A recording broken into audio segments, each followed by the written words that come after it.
You are now listening to Oversaturated, the podcast, hosted by Johnnie and Ralph. Now let's get it.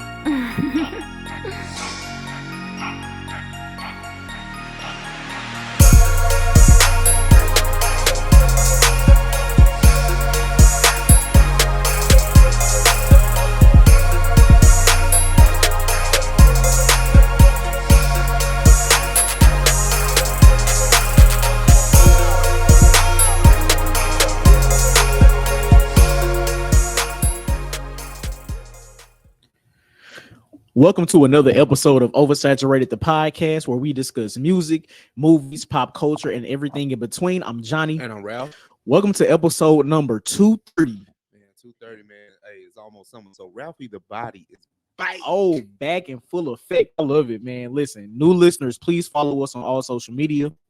Facebook, just search Oversaturated the podcast. Twitter is Oversat Podcast. Instagram is Oversat the podcast. And our email is oversatpodcast@gmail.com.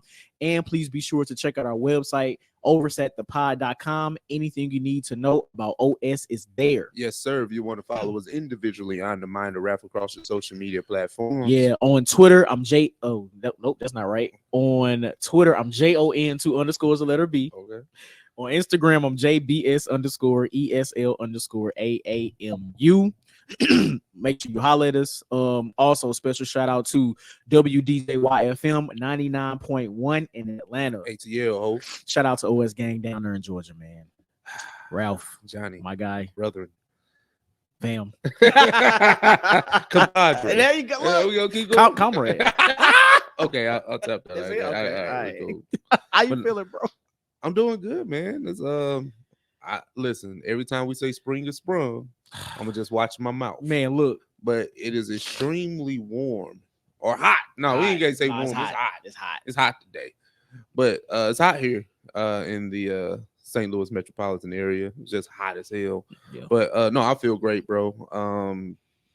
Had a good weekend. Mhm. Went to see Ali Sadiq on Friday comedy. I'm not sure if anybody knows who that is. I mean, you know how you just name drop people. You know, Yeah, some they're people like, just like who? Nah, I mean, hey, Factory was sold out to see Oh, Ali. yeah. So That's listen, what's I up. mean, you gotta be something, right? But I mean, I implore people to like at least look at his stand up routines on YouTube. The Domino Effect 1, 2, and 3, wildly popular, millions of views. But he's definitely one of the more elite storytellers of comedy today. So if you ever know his story, is very great to hear. You know his POV on certain things, but he only tells stories. He only tells jokes. Yeah, You know what I'm saying? yeah. Like so that comedic style is very easily digestible. So it was Mhm.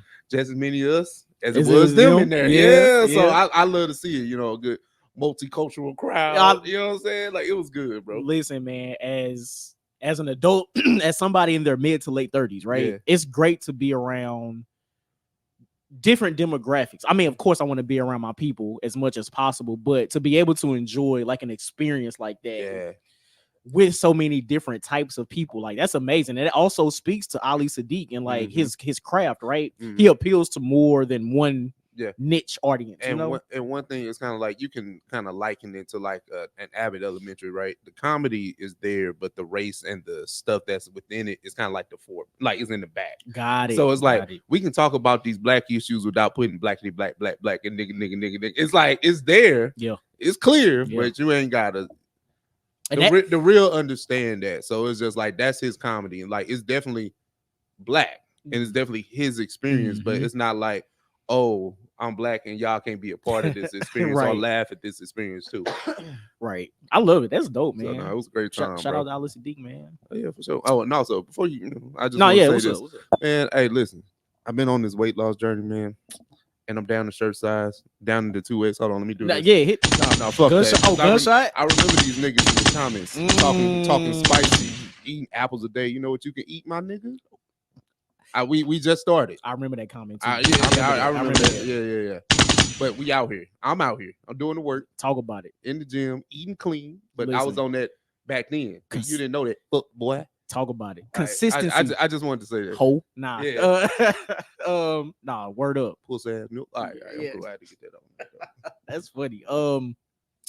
My weekend was cool too. I'm good. I do want to shout out. I want to shout out my guy Glenn, man. Glenn is very prominent in the St. Louis nerd space, blurred space. And I remember having conversations with him, I want to say during COVID, about how he wants to get all of the black nerd community in St. Louis together, like, and just like host events. So he started hosting events maybe a year or so ago, but last night he had his first real big one at the old Ready Room. It's called Hot Java now. Okay. It's called Straw Hat Saturday, named after the anime One Piece. But the event itself was so cool because you got a couple DJs, they playing house music all night. You got different gaming stations set up, people playing Tekken, people playing Smash, people playing Tetris, all kinds of stuff. You got people line dancing. Okay.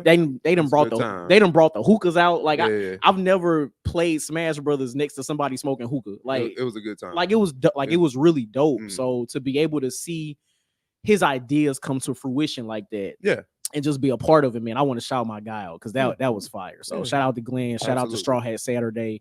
I can't wait for more, man. It was great. It was great. So yeah, man. But outside of that, I'm good. Okay. Listen, I feel better. I think I'm over my cold now. So no, it's lit. Gotcha. It's lit now. Gotcha. Wait, man, what we doing? Off the dome? Off the dome. I got one for you. We've been doing this podcast thing for 7 years, so if I rehash this question, please forgive me. But I just want to ask you, what's one classic film that you feel like everyone needs to see, regardless of genre, regardless of demographic, regardless of if it's niche, you know what I'm saying? Like whatever it is, if it's deemed a classic, what do you think that this person should like? You think this person should see it? That's a good question. Let's see. My brain instantly wants to go to black classic, but like that's why, I mean, you can go black if you want to. I'm just saying, if this movie is classic, this person should see it. Because we do the black card revolt joints all the time. But name this black classic and have you seen it? You know what I'm saying? But some people's POV ain't from that, and that's why I just said classic. But I can give you mine. Yeah, what's up? I'm actually gonna say Goodfellas. Okay. Martin Scorsese. It is like one of the quintessential mob films, one of the best ones that's ever made. Came out in 1990. Ray Liotta, not Danny DeVito, Robert De Niro, and Joe Pesci are the three leads in this film. It's probably one of the more accurate ones because it's based on a true story. The acting, the quotes. Like, the first quote of the film is like, as far back as I can remember, I always wanted to be a gangster. Like, that should give you chills because it inspires so much rap. That's why you should probably go see it. So if you go watch that film and you see that he pretty much grew up around the mob, but he can never be fully integrated because he wasn't full-blooded Italian. I think that was Robert De Niro's character. At least, Ray Liotta, he was white, so he really couldn't be that. But he was just around it. And, these guys were really in that life. But just to see how they grew up and how they became, integrated and all that, and just the cinematography, like the storyline, the acting, it's really one of the best films ever made. I love that. I love that answer. The one that comes to my mind, and I feel like the older this movie has gotten, a lot of people started to shit on it. Yeah. But at one point, it was hailed as a classic. Yeah. I'm gonna say Scarface. Oh, okay. Just the movie as a whole, right? I think it shows what the quote unquote American dream is. Now, granted, I understand I understand my man's was dealing drugs, right? I get it. I get that. But like, to see where he started, right, in the film, and how he rose through the ranks in order to, get to where he needed to go to start selling these drugs, meet with the connect and doing all, getting the woman, and he got his peoples with him and all of that, right? But I think it also shows what greed can get you. And the whole transition from where he started out in that film all the way to where he ended up in that film, I think it speaks to just a lot of humans, not even Americans, just humans in general. Yeah. So just seeing the rise of Scarface, seeing him in his prime when he was actually getting to it, getting everything done, all of the big bath, all this shit, right? Amazing. at what point does it end? At what point do you say, hey, let me hang this up, let me just go chill, retire with my family? No. When you keep going, once you get the greed, you see the downfall starts to happen. And I think everybody needs to see that story in order to somehow apply it to their life. Yeah. The only reason people shit on Scarface, and I guess in retrospect, I think it was just the over the top violence in there too. I mean, I enjoy the film, like it's classic. Yeah, it got the quotables, you got all that, but Al Pacino playing a Cuban is crazy. Like, it's like I think, like when you think about that in hindsight, like you think about that in hindsight, Al Pacino full-blooded Italian, like he was Michael Corleone, and now this nigga is playing a Cuban. Like, it happens. I know, like it happens. It's crazy. It's crazy. I know it's crazy, so, but nah, man. But John, what you that's got, funny. That's funny. All right. So for my off the dome, right? Hip hop, it'll be 51 this year. Ooh. A lot of hip hop has spawned a lot of things just throughout like life, the world, right? Fashion, music, dancing, everything. But when it comes to rappers, hip hop artists, right? There have been two accessories that have been staples throughout the entirety of hip hop. Okay. To which one to you is the better accessory, or the accessory that had more impact on not only hip hop artists, rappers, but the culture as a whole? Okay. Chains or sneakers? And this is something I've been back and forth with myself on. So I don't even know if I really have an answer, but I think both a chain and a sneaker have played a pivotal role in hip hop, beginning all the way back to LL Cool J, Run DMC, right? Okay.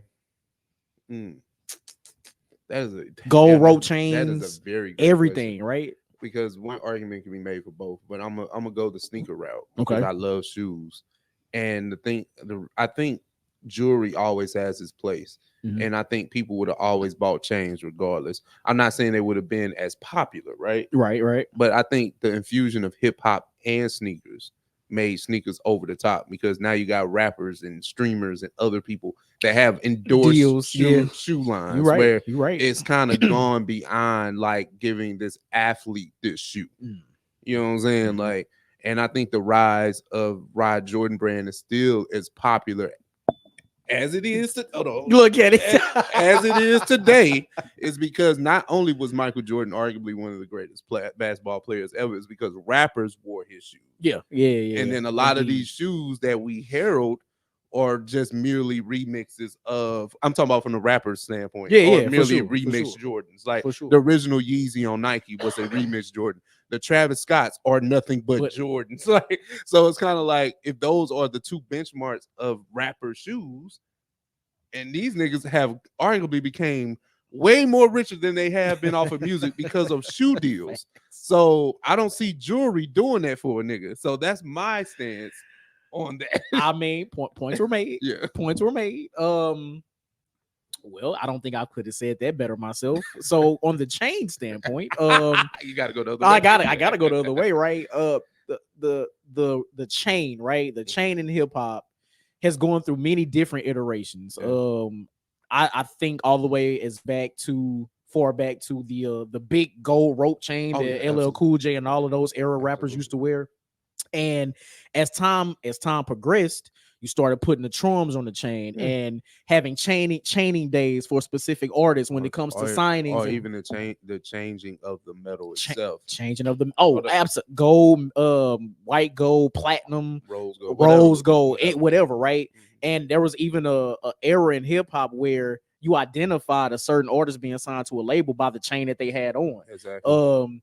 Iconic charms and chains. I always think back to T-Pain in the big ass chain. Like I always think back to that, right? But Luda and Disturbing the Peace, the No Limit pendant, the Rock, the Rock charm. Like so many different iconic chains and charms have been worn by so many different iconic rappers, hip hop artists throughout history, and even today, like you can immediately tell who a rapper is based on the type of chain or how many chains. Hell, 2 chains, like right? It's like, not 2 chains. And for real, like it's crazy. The man named himself 2 Chains because he had to change his name from Titty Boy, but that's a whole nother story. Right. But yeah, like the chain has been an iconic piece, in hip hop history since the beginning and still is today. So it's really no wrong answer to this. It's just. I guess what your preference is. Yeah, what your preference is. But all people, that was the Off the Dome. Give me one classic film that everyone should see and why. Yes, and the more impactful hip hop accessory, chains or sneakers. Let us know, man. Please let us know on that one. But OS gang, what's happening? Family and kin folk, what's cracking? We got a few things here on the OS news docket, and we gonna start real heavy, man, because we just got to go ahead and get it out the way. We're not gonna skate past it like some of your favorite podcasts, or edit it out the episode. Yeah, that's crazy. But no, man, Sean Diddy, Brother Love Combs, is in the headlines once again, and it's not the perfect time, but it is the perfect time because ain't shit else going on, right? So that's crazy. It's true. CNN had leaked, well, not even leaked, just put it out, that a video from 2016 shows abuse between, abuse of one-time girlfriend of Sean Diddy Combs, Miss Cassie Ventura. Very graphic in nature. I know people have seen it. The backlash is out there. Johnny, what's your reaction, bro? I'm never sure where to start on these types of scenarios, right? Or situations. I mean, utterly disgusting. Like it's crazy, it's wild to even see something like that happen. But we have to remember, like this particular event, and I think a lot of other events were in that court case that Cassie brought against Diddy. Was that early this year? Or late last year? That was this year, right? So, I mean, there's obviously there's video proof of this. And if that was caught on a hotel camera, right, which had been in 2016, which eight years had been held for 8 years, right? That's crazy. But just thinking about that being caught on hotel cameras, just imagine the things that no cameras ever caught, right? Like the type of abuse, how much abuse, how heavy the abuse is, so much happening to Cassie and so many other individuals at the hands of Diddy and Diddy's associates, right? It's crazy to even really think about. It's kind of like one of those things where the video was like the final nail in the coffin of public perception for him, because like we talked about on this podcast, we thought that, it's a world where, even if he doesn't go to jail, does he survive this? And I felt like then I was like, nah, it's just too much stacked up against him for him to survive. Now, if you publicly supported him when the shit hit the fan, what did you say now? I don't want to come at the people that I feel that, supported Diddy or still, hey, we need to see all the facts or whatever. I don't know what that's like, but I had to go off my immediate circle and the people that I follow. I didn't see anybody support Diddy after that. You know what I'm saying? Right. I don't think I did either. It's like, you know what I'm saying? Sometimes you be coming at bots or people that you don't know. And I honestly, to my up to God, I don't believe I've seen support for Diddy in that way. You know what I'm saying? Because video changes a lot, as Ray Rice. Video changes a lot, as Solange. Video changes a lot. You know what I'm saying? When it's caught on video, it's hard to refute. And I mean, honestly, when Diddy settled as quickly as he did, I think that was the confirmation of like all this shit, right? Well, it's deeper than just the abuse, right? It's what else does she know? Oh, well, yeah, that's true. Yeah, and it's kind of like, hey, man, you better pay her, man. And he had no problem with paying her. And I think 30 million might have been a little light. But is to actually see that Diddy is the person that everybody says he is, I think that's disheartening as somebody that grew up. You hate to use the word idolize, but you've seen somebody get their money off of rap. You know what I'm saying? Oh, yeah. Like, I ain't gonna sit here and lie. Shit, I probably wanted to be Diddy at one point. Like, I think two-stepping, some rock bottles. Everybody in our age demographic that's a fan of rap or hip hop. Yes, they looked at Diddy and said, I want that. I want to be able to do what he does, whatever. Of course we all did. But again, as Harvey Dent said, you die a hero or live long enough to see yourself become a villain. And truer words have never been spoken in this particular case, because that's crazy. Exactly. And then you don't want to even kind of start leaning to the conspiracy theories that's out there about him. We can only focus on what's going on right now. Word. And let's focus on the fact that we did not discuss King Combs dropping that diss record. Oh my but God. That was at the worst time. That was extremely nasty. So it's like you start talking that shit. First of all, you diss 50, which is crazy in itself. In itself, like you make party bops. You know what I'm saying? Right. Stick to making those. Like you don't do nothing but remix songs that your daddy was either influenced, worked with or was close to, and had some hand in the pot. Some hand in the pot. Like he remixed "Touch Me, Tease Me" and all that other shit. Like, hey, bro, like it's cool. It's cool. But that's it. Can't stop, won't stop with Kodak. Like that's Kodak Black song. I don't care about you, bro. Yeah. But no, but you saying those things about, y'all raided the house, but we really got the house next door. Like that sounds like a kid from privilege that doesn't know any better. That's like Ghost and Tariq in real life. Like this. That was before Ghost pulled the gun on Tariq in bed. That was before that. You look goofy, nigga. Like why are you doing this? So as soon as you say that, and you got Public Enemy. I wouldn't even call 50 Cent Public Enemy, because he's like the people's champ right now, because he's trolling all the celebs that's connected to Diddy, right? Right. The Diddys, the Jays, all the people that he had static with back when he came up. Mm-hmm. He keeps the same energy, so I do give him credit for that.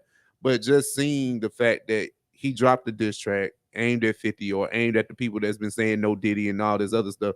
Now this video comes out, you should have shut your fucking mouth. You shouldn't have said nothing. And whoever, I'm going to imagine that or assume that he just put that out without anybody like really hearing it or knowing that he was making it, because anybody in their right mind would have told him not to put that out.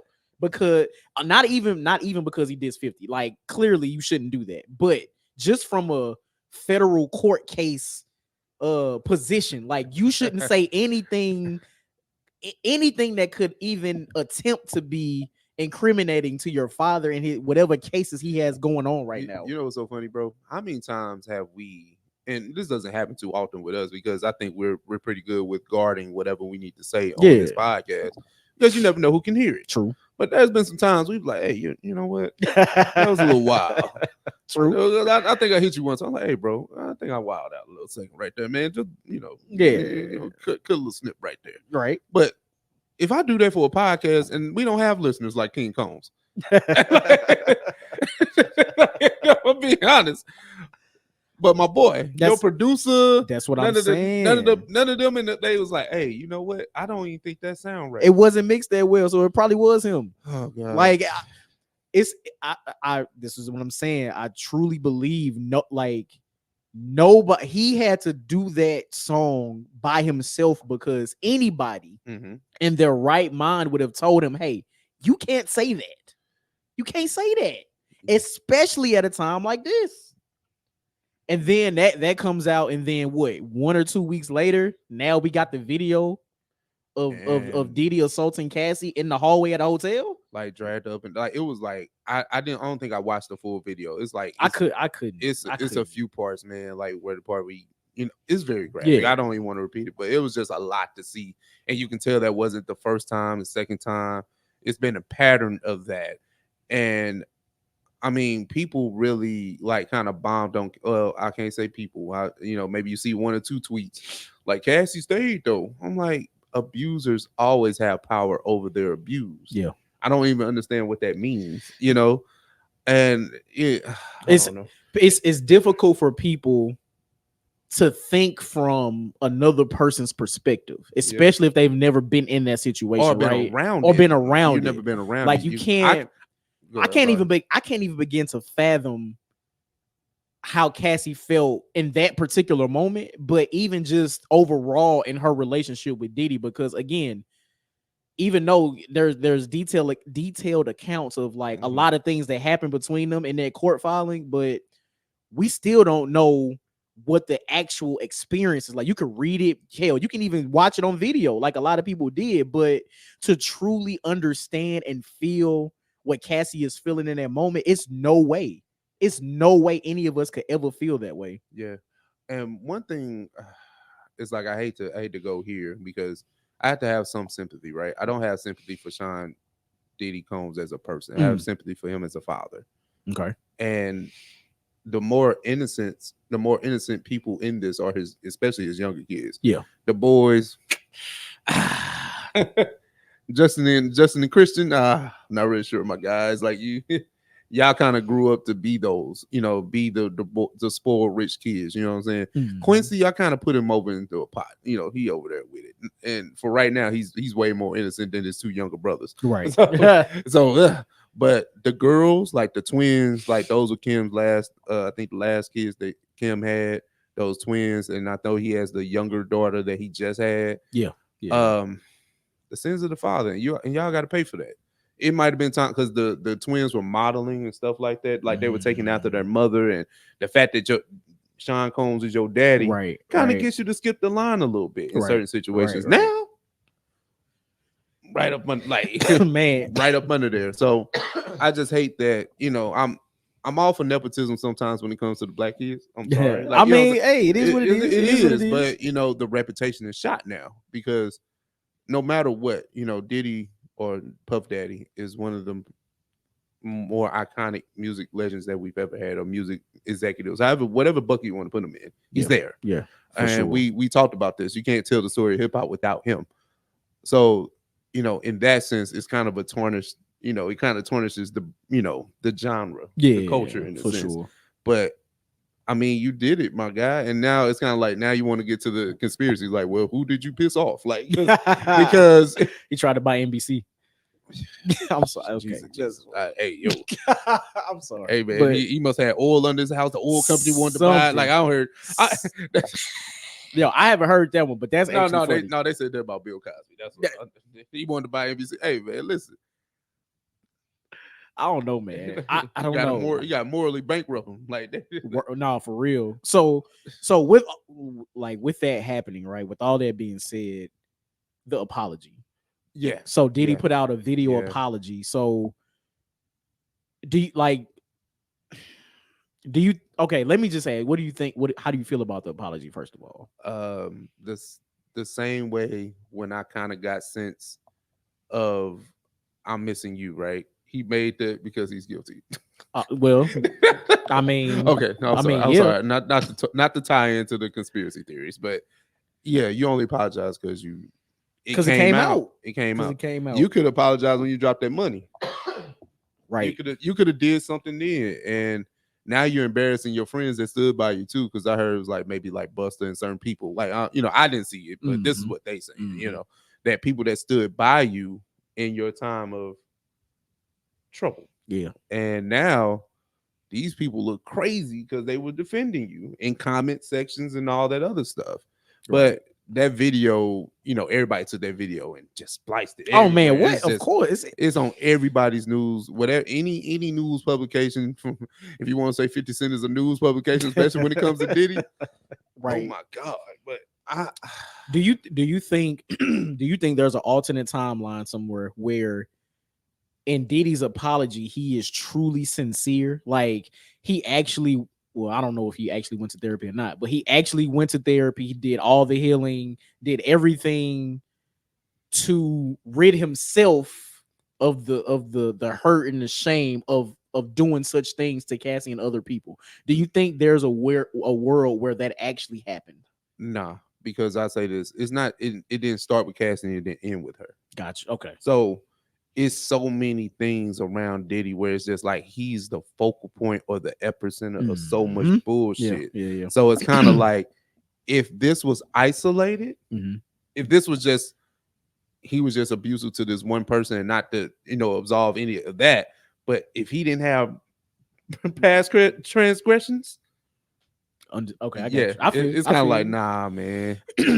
and honestly, I look at it like this, and this is me speaking from my own personal standpoint. Like, even if the apology was sincere, and even if he did go through whatever the necessary healing steps and all this kind of cool, that's fine.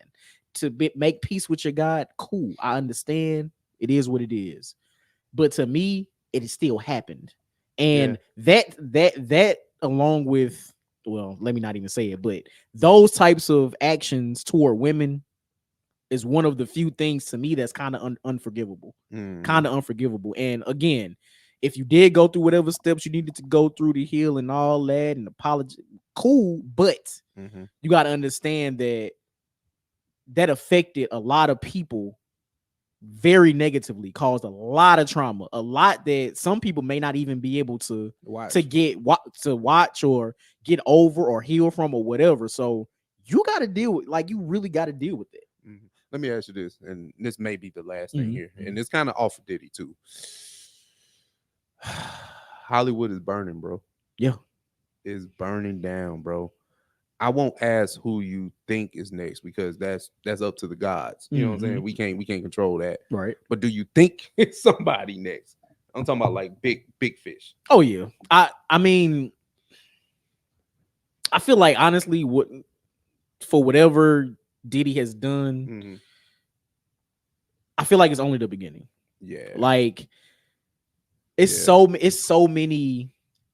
So first of all, Hollywood itself, right? I'm not even talking about just actors. I'm talking about the entire Hollywood, the entire entertainment industry, right? If he could do that, if Harvey Weinstein could do what he did, Jeffrey Epstein, all these individuals, right? Think about all of the people that we know, that we love. We love to listen to their music. We love to watch their movies, their TV shows. It's a lot of these people that are in bed together. Yeah, a lot of these people that it can be, man, like bro. I imagine a rabbit hole goes super deep. You know how many names I can throw out, and I'm legit fans of all these people, right? We can start with Hov because the streets want that nigga off the streets. Like, yeah, I keep saying that he's next. I keep saying like I don't know how that works, but you know, hey, listen.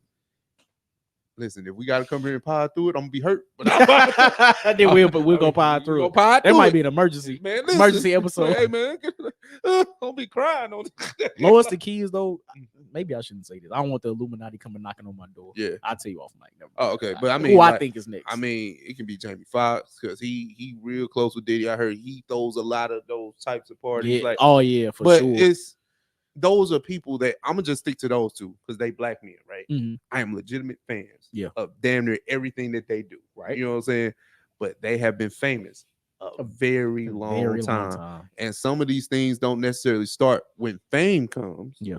It only makes you more of who you are. That's right. Now, maybe they became more refined in their older years. You know, they got kids and all that other stuff.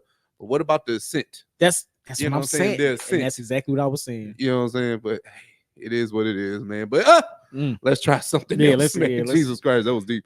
But Cardi B. Cardi B. Cardi House of B. I don't know, bro. It's so conflicting, right? So new Cardi B music is on the way, right? Or so we thought. That's what we thought. So in the year 2024, and we're talking what, 7 years? Okay, so when did Invasion of Privacy come out? Tangent. Right. So this is crazy. I was listening to JBP over the weekend. Okay. Joe put things into perspective for me. Joe's last album came out in 2016. That is what, 8 years ago? 2016, yeah. 8 years ago. Cardi's album came out in 2017. That, like, again, we talked about this off mic. My perception of time is off.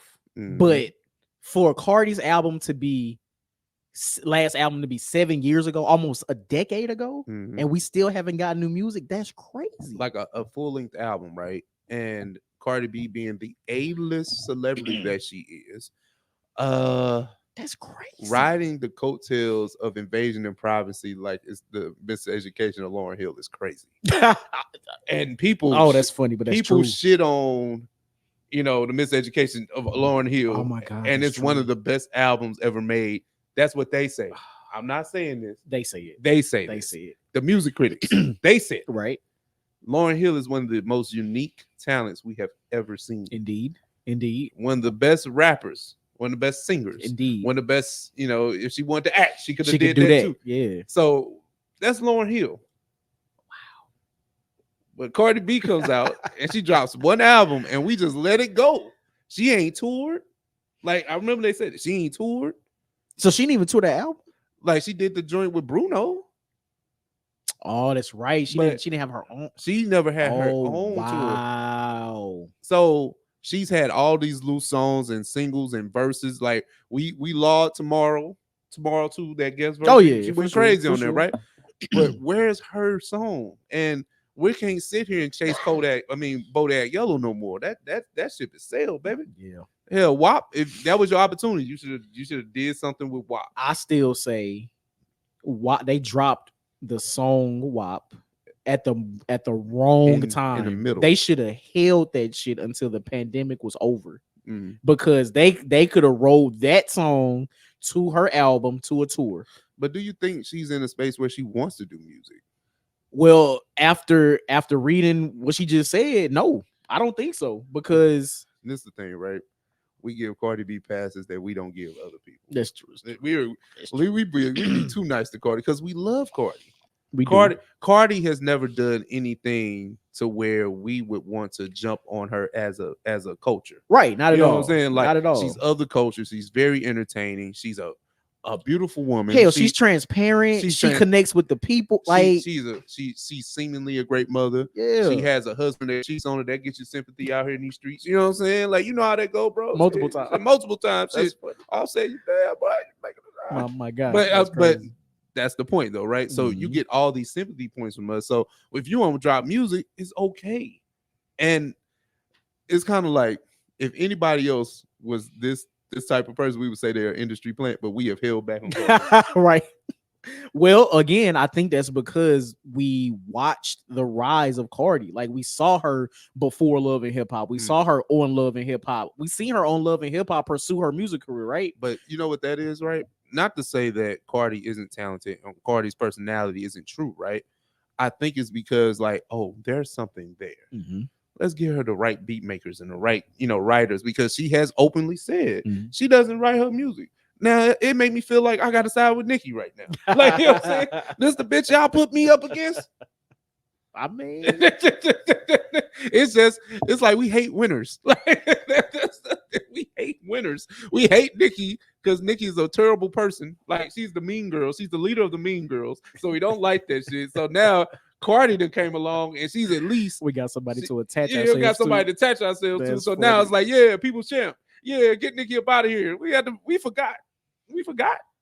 I mean, it's just at least I write my shit. Y'all this the shit y'all like. Yeah, it was fire. Yeah, and then she got Grammys before Nicki. It's just so much, man. It's just like the industry hate Nicki Minaj, man. Damn, they told Nicki to shut up and dribble. Pretty much. That's crazy. But but all roads lead to, like, if we took this off of Cardi and put somebody else in there, you'd be like, man, get this industry plant the fuck up out of here. Why do y'all keep hoisting this person up? But she is done what Nicki was supposed to do. Be nice to all the new girls. Be that somebody that kind of ushers them into something new. Like, hop on their songs. Be friendly. Like, show them, like, all those things, right? Yeah.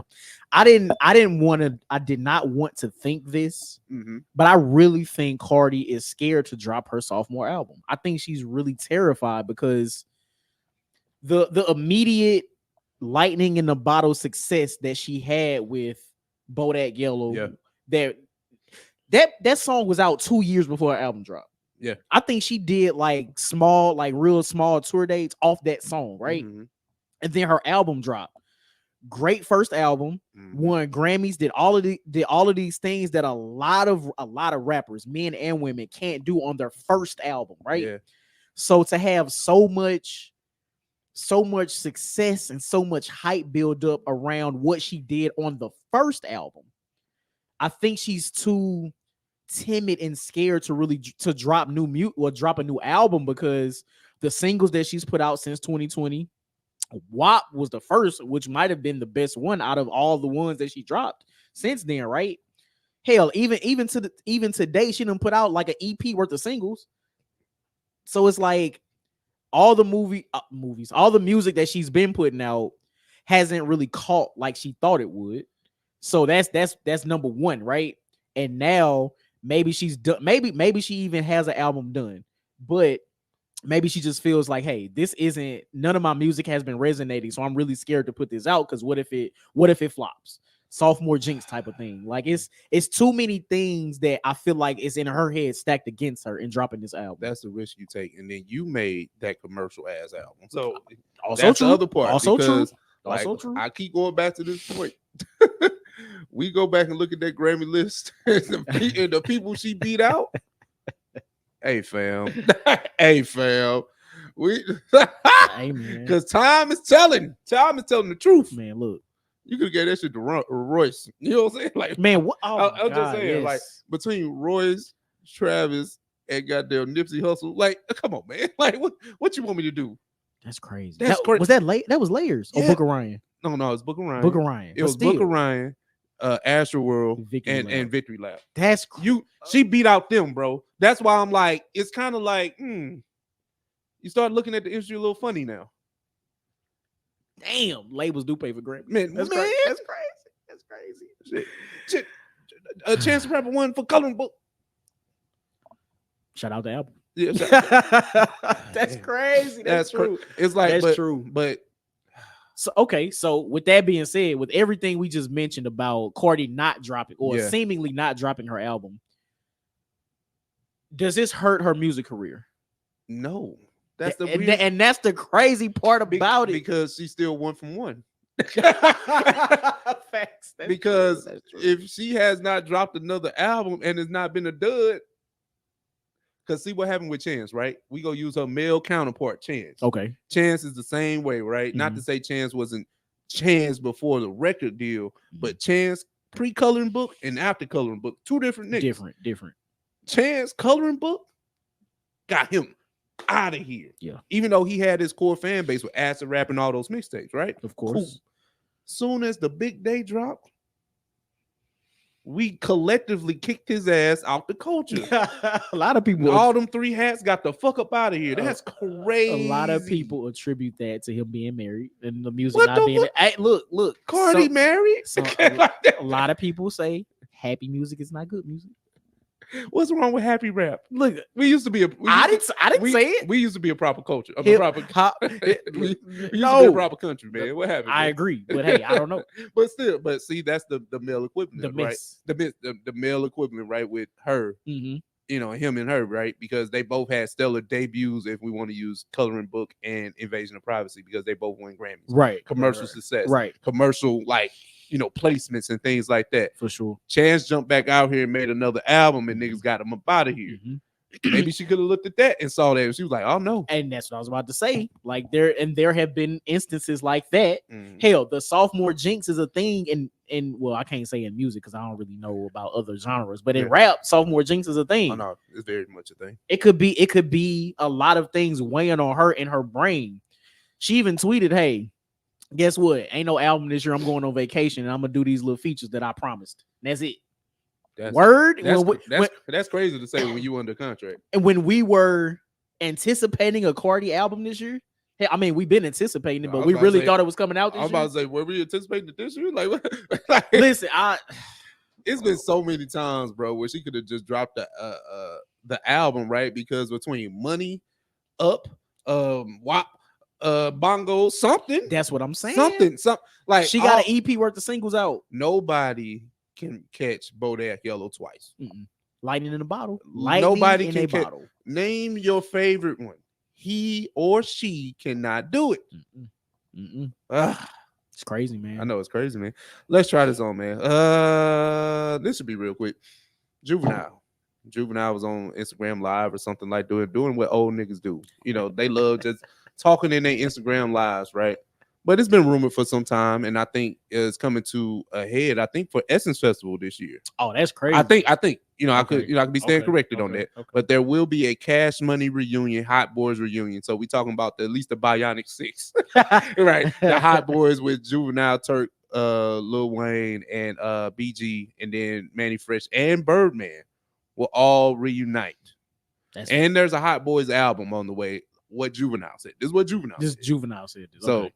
Johnny, any of that do anything for you, bro? Well, if the reunion is happening at Essence Fest in New Orleans, that's what makes sense. That's fire. Yeah. That's super fire. Put an asterisk next to that. Yeah. Now the album, I mean, you can leave that if you want, but the reunion, that's dope. Yeah. And I would imagine if it's as successful as they think it will be, I could see a tour coming out of that. Yeah, I can see a tour coming out. But to have all the original Hot Boys members together on the same stage, like hell, this is the Black Coachella. Like this fire. Yeah. Like this is dope. This will be an amazing an amazing reunion just for hip hop. This will be an amazing hip hop moment. Yeah. And a lot of these festivals and things, like they stream the acts, stream the artists. I hope that this is streamed because I would love to see this. I would absolutely love to see this. If they do go on tour, would that be something that you would want to see? Yeah, it depends on venues and all that great stuff. Like, because as much as huge as Cash Money has been, I'm not sure they're big enough to do arenas in certain markets. Okay, in certain markets, so it's got to be an arena in a decent market for me to even deal with that. Yeah, but reunion, absolutely here for it. Album, new music, I can see it. I can see it because I'm not expecting them to be 98. You know what I'm saying? And the reason, like, Turk has always been kind of like the one I don't really care about. Like, I'm legitimately fans of three of them. Like, you know what I'm saying? So, like, and I think the star of Lil Wayne has started to cool off some, even though some may consider him the best rapper of all four, obviously because of his mainstream success, right? But he was always Lil Homie to the three. Right. So I think that him being on board helps a lot, obviously. And just with, like I said, like his star is kind of dim. Like, hey man, we, Collie Grove 2 was like, let's not get ahead of ourselves. Like, you know what I'm saying? This ain't Carter 2 Lil Wayne coming back to do, a reunion album. So that's the part that kind of makes me feel a little bit good about it. And I think that maybe, just maybe, him being with his cohorts that he was in a group with can probably refine what, what he's been missing as a rapper. Yeah, and it could be a different type of energy, right? Because Wayne just did his own solo tour last year, right? Yeah. Or the year it was last year. Okay. Yeah, last year. So even with that, performing your solo hits and songs and things like that is a different type of energy versus being on stage with the group, right? Yeah. And if he want to still prove that he better than these niggas, show us. Exactly. Now that means there have to be a new album. Now are we checking for that? Like I said, I'll listen to it because I trust what Manny Fresh does production wise. Word. Like that's listen. True. That's true. If everybody's in, I'm in. You know what I'm saying? But it got to be the whole game. It's got to be the whole thing. Whole game. That's what I'm saying. Because Manny been sitting on some heat. Like I heard some stuff he was like giving out to certain people to freestyle on. I was like, ooh. Like it's just like, okay, if he give them something that, and then I feel like they're not gonna come from the same hot boy type of, what we were talking about, Soldier Rags and for sure. I feel like a more refined, like BG been in jail for 10 years. Like Juvenile has had different life experience. Wayne, like, hey, you done rapped about pussy for 6 years. Like, I feel like you can do something else now. You know what I'm saying? Turk, I don't really know. But not really know. Like, I feel like Manny been sitting on beats because, people probably ain't ringing his phone in that way for production. Unless they're like a traditional Southern artist. Right. So no, you're right. Everybody being involved makes me want to at least play the album. Yes, and everybody is at a different point in their lives, and if they can come together and make some fire music, absolutely, then why not? That's all I'm saying. And listen, we were just talking about our older when we had the LL conversation last week. Yeah. Now that hip hop is growing in age, we have artists that are also growing in age. Hell, why not continue to make music if you can, if you have the energy to, if you feel like it? Like, why not do it? I mean, shit. Let's see what happens. See what happens. All you can do is try. Let's see what happens. And I'm glad you said that. You got to try. Yeah. And speaking of trying, Drake didn't try, man. But he left Jermaine high and dry. Jermaine at the Dreamvillefest. That's crazy. So they have been, on the biggest the What tour, for the past few months, blazed through cities and all that. And I imagine that, J. Cole wanted to bring that energy to Dreamvillefest. Yeah. And nothing is wrong with that. You know what I'm saying? But this was in the midst of the beef. Indeed. And Drake ran. Allegedly. Johnny, what you got to say for that? Yeah, bro? man. Allegedly, Drake was at Dreamvillefest and was supposed to go on stage with Cole during his set. And this is Mandy B telling this on some podcast. I don't know. But let's just say this is true. Yeah. It's kind of wild. That's kind of wild because that's nasty work. Because I wonder if that's what led J. Cole to apologizing. Like we really don't. Was that? Yeah. We really don't know what. Like we don't know. I mean, we don't know what he has. J. Cole really might have had it in his heart to really want to apologize, but with Drake flaking on him, right? It could have prompted him even more because the energy of the back and forth, the beef wasn't there anymore. Because if Drake is there and Kendrick just came at you with like that, and you just put out your 7-minute drill diss record, it's like, do you even apologize if Drake is out there hyping you up as somebody that's going against Kendrick? And I don't think at this point he dropped push-ups, right? No, he didn't. Nope. Okay. Nah, that ain't cool, bro. Like, this is the thing, man. Drake, you can't run from that smoke, bro. You can't. Man, Metro had to deal with people telling him to make drums for weeks. Man, what? For real? That man out there trying to do his set. People talk about make some drums. And he was like, okay, but I heard you. But he did. He made some drums, though. But it's funny though. BBL Tracy. Like, you know what I'm saying? But it's see, man. Drake, that's nasty. That's y'all. And see, that's karma. That's why your ass got beat by Kendrick. Because why would you do Cole like that? The man that just did the tour with you. Now, again, that was probably a favor because Drake headlined Dreamvillefest last year. So maybe that was a favor, but still, you don't do that. No, he just did you a favor by being your opening act on your fucking tour or your intermission act on your tour. That's the favor. Fuck all that. Yeah, I'm tired of niggas like, I'm tired. Like, I'm so tired of Drake, man. And I am a fan of him. But listen, when you do cornball stuff, we got to call you to the carpet. Like when Hov do cornball stuff, I got to sit here and talk about it. And that's my man. I know. But I sit here and talk about it, though. And I try to do it impartial. I try to do it unbiased. You do. And I appreciate that. But that's y'all king. Y'all let him slide on everything. Nasty work. Well, he didn't have to do it. He got all this and that. Man, shut up. Your morals go out of your values and your morals go out the window when it comes to Drake. Why is that? Did you see the random? Did you see the stream numbers? Oh yeah, for all the songs. Yeah. Oh yeah, nasty. Yeah, they was like, well, I mean, the only reason he got all this is because he's talking about Drake, and so now numbers don't matter. Where y'all niggas will numbers us to death when it comes to Drake. Well, he got hits, he got this, he got that. Yeah, now so does Kendrick. Nah, what? It's only because he's talking about Drake. Don't matter. Drake asked for it. Listen, people can't argue me with that because Drake asked for it. He asked for this. He said, I'm outside where y'all at. He told Kendrick, hey, we not letting you slide by not responding. When we danced on Meek Mill grave, when nobody here goalpost moving for Meek. Come on, man. Meek called him out. Remember that. I remember. He said he don't write his shit. Then he dropped that freestyle that we obviously forgot about. Right. Like Meek dropped the diss record too. We forgot about that. That's funny, but it's true. He dropped, and then Drake did the back to back. We don't even talk. We don't even look at Meek the same. He went to jail after that.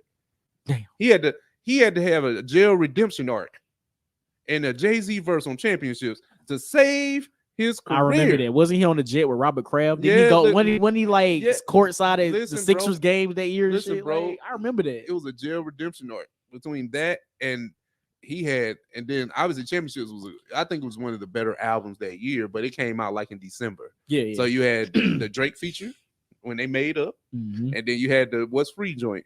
That's right. But he had some joints on there. He had some joints. Right. I'm not gonna take away from that. I remember but those are the ones. Those are the ones. Lord have mercy. Jesus Christ. How did we get here? I don't know. Drake, do better, man. But he's not, though. That's the point. Because he feels like he doesn't have to. And even after this ass whooping, his fans are going to still allow him to not take the L. I do not understand it. It's okay. I don't understand it. Hov took the biggest L, and nobody cares that Takeover and Blueprint 2 are probably better diss records. Mm-hmm. It doesn't matter. And I'm not gonna go post move for Hov. He lost. Okay. Ether got him about it. It's all about the moment that the song makes. Indeed. And if Meet the Grams and Not Like Us made the bigger moment. I'm sorry. I don't care how good Family Matters is. Listen, you go listen to Blueprint 2 and tell me Hold and getting Nas ass. Pause. Matter of fact, I'm playing for you after the show because I don't know if you heard it like that. He did this nigga dirty, but it don't matter. It was, bro, at that point, we talking about 8 months after Ether. It's over with. That shit over. Over with. So, Drake, you're not allowed to talk crazy on Kendrick no more. You can talk crazy to the other niggas. Talk crazy to Ross, ASAP, who else? All the other niggas. And see, but you can't talk crazy to because now I'm about to get on a tangent. Why is he even talking to ASAP? Is he mad? He got to be mad because of Rihanna. No, that's the only reason. And even if that's the case, whatever you say against ASAP really don't matter because guess who got 2 babies by? And it's with her. And she look at him like she about to take him in the bathroom and go crazy. Like I seen the video, I seen it. And that's what probably got him mad. But you can't do shit about it. Now he going back. Now Drake is going back to subbing. If Rihanna, I know Rihanna cares about her image, but if I was ASAP, I'll drop a sex tape. Drake, you never did this, did you? Hey, now that's the internet games, right? Drake gonna lose that. You lost that one. Lost easy. You can. There's nothing you can do or say on the internet. It's one thing you fuck Rihanna, but you got to pray twice. She let that happen twice, like Riri. Yeah, we ain't even talk about Rihanna. Rihanna is SOS and all. Yeah, we talk. This is Riri. This is Fenty. Yeah. This is Fenty. That's crazy. That is crazy, man. Hey, man, let's get up out of here, man. Blurred topic, blurred segment. Yeah. Where do we go? Marvel has decided to disconnect this MCU thing. Yeah. Kind of disenfranchise it, kind of break it up. Mm-hmm. You know, they snapped it. I see what you know what I'm saying? They did that, right? I see what you did there. So the movies, the TV shows, and the animation series will kind of be in their own universe. The shows and the movies may still have some connectivity, some nuance, some what's the other word? Continuity. Yeah, continuity. Mm-hmm. They might still have it, but the animation series, hey, that shit is over there. It might reference the films or whatever, but we ain't got to get into all that. Right. So, Johnny, what do you think about this move from Marvel and any future moves they got? I think this is a great idea. So to be able to let's just say loosely separate the movies, the TV shows, and the animation. Right? I like that better. We'll leave it there, right? I think it's great because the movies are always going to be the movies, right? Yeah. You got your core fans, you got your casual fans, you got people that may only want to see 1 or 2 of these joints. Yeah. They always going to go to the movies to see these. So yeah, and not having the TV shows connect to them, people won't be missing a bunch of backstory. Yeah. People didn't miss a bunch of backstory with Miss Marvel in the Marvels, right? Because she had her own show. We won't have those types of situations anymore, right? Yeah. And with that, we still get great TV shows. We get great animation. Listen, X-Men 97 just finished, and probably one of the best shows. I'm gonna just say it. It's probably one of the best shows of the decade so far. Mm-hmm. Like live action, animated, whatever. X-Men 97 season 1 is probably one of the best shows created this decade. Okay, so I'm gonna leave that there. And again, the movies are still going to be the movies. So going forward, like we get Daredevil Born Again early next year, right? Yeah. That won't be heavily tied to the MCU, but we still get hopefully a great Daredevil series, which they knocked it down from 18 episodes to 9.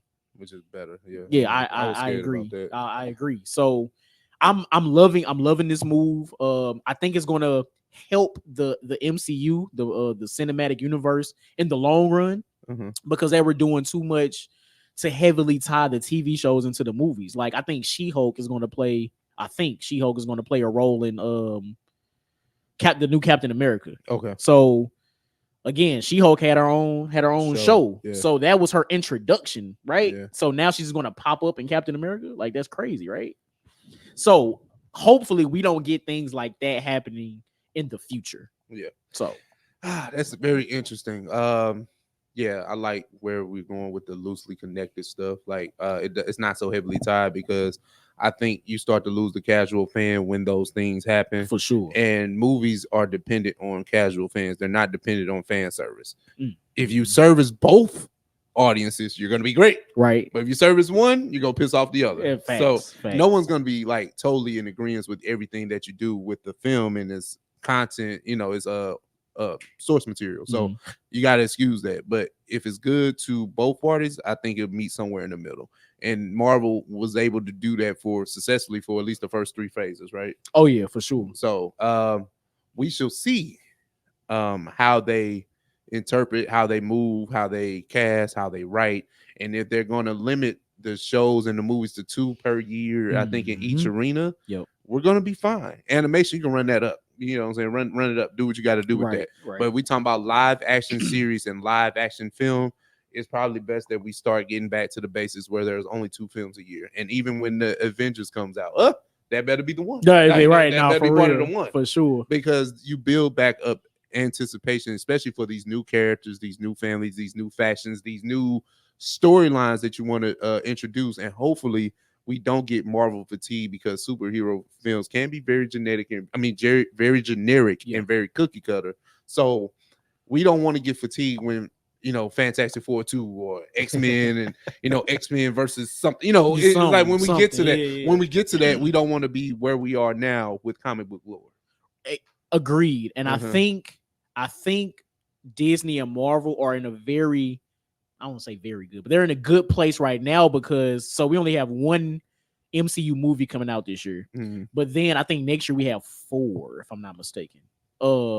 It's Thunderbolts, it's Blade, Fantastic Four, and there's one other one I might be missing. But with all that being said, these 4 or 5 movies this year and next year have the opportunity to greatly tease Kang Dynasty, which is, I think, supposed to come out in 2026.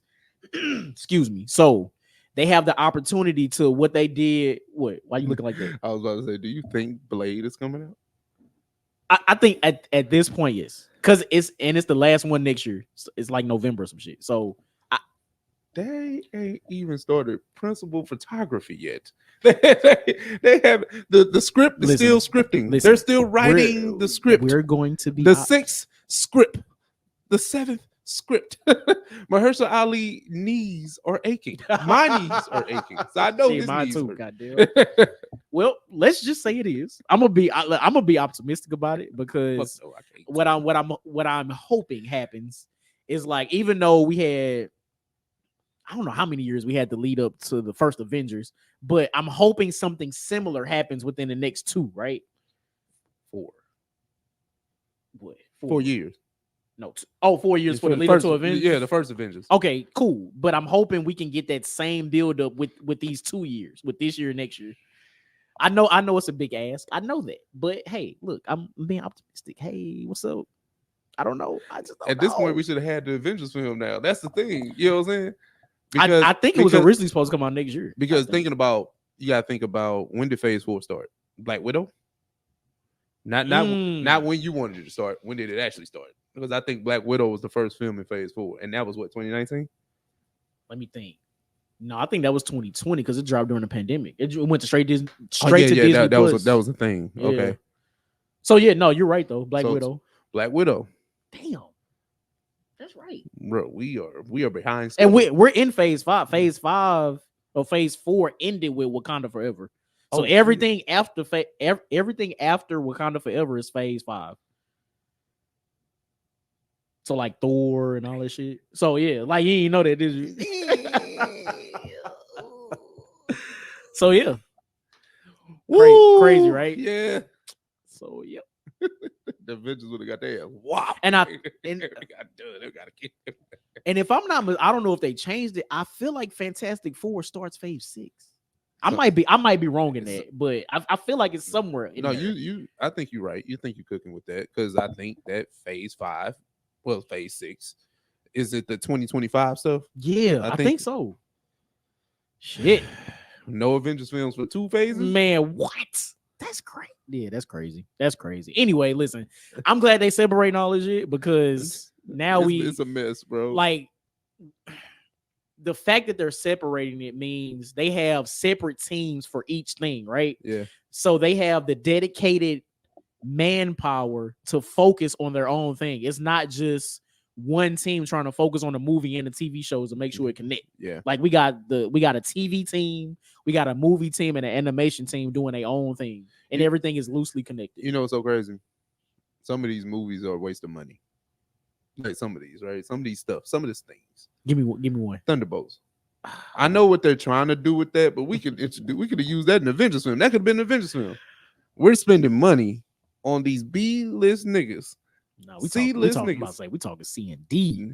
Nobody ain't nobody seen Ghost since the second Ant-Man. We got Red Guardian, we got Bella Vanova, we got Winter Soldier. Hey, ain't nobody really saw Black Widow, so I don't even know Red Guardian. Listen, and the sister, that means you had to watch Black Widow and Hawkeye. And Hawkeye just got renewed for season 2. Did you see that? Yes, Did you see that? Bro. So you had to watch all these other things. Like you got Great Value Captain America. Oh my god. Oh, U.S. agent. Yeah, listen, bro. That's We wasting a lot of money on this just to say that, hey, it's some metal here that Wolverine might have. That's it. That's the only purpose of this film. But Bucky in it. Man, fuck all that, bro. Hey, that's funny. We wasting a lot of time and energy just to say, hey, it's some metal here. Hey man, that Wolverine might have.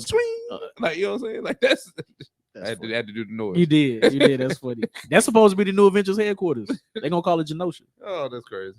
That is insane.